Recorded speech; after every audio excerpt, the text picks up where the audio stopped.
James wanted to scream. Why wouldn't this woman see sense and get the hell out of the path of this fire? Didn't she understand as hard as they tried they often couldn't save everything?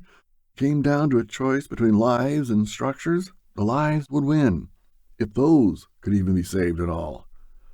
Too often winds and natural forces changed so swiftly the firefighters like himself were lucky to get out alive.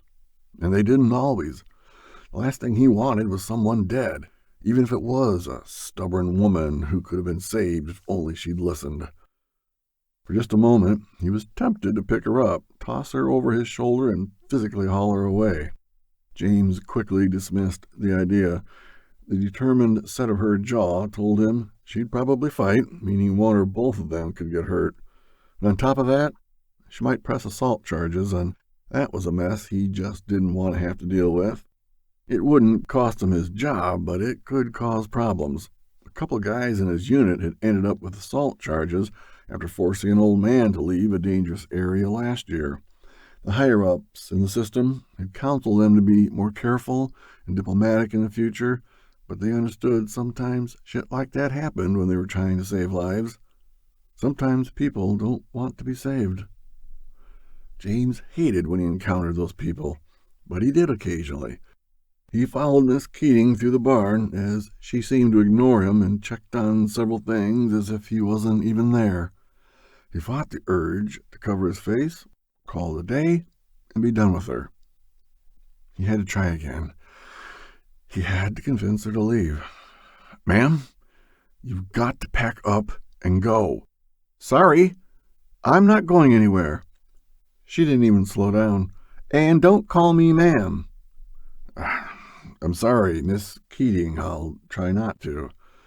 James hated having to remain polite, but he'd long since learned that you convinced people to do what you want a lot easier with kindness and polite voices than with the yelling and cursing he really wanted to indulge in at the moment. James struggled to hold on to his temper. Miss Keating was more than a little trying. He stood for a moment watching her as she went about her business and noticed for the first time how attractive she was. When he saw her, through the filter of her not doing what he wanted, or more accurately needed her to do, then he saw her appearance more clearly. She was more than a little pretty, despite the severe way she had her hair pulled back from her face and wearing dirty, grubby work clothes. He blinked, realizing he found her more attractive because she wasn't worried about his opinion of her appearance as she worked to save her home. If only they weren't here and now. If only she wasn't determined to stay here and die on her property. If only they'd met under different circumstances. They might find themselves attracted to each other rather than at odds.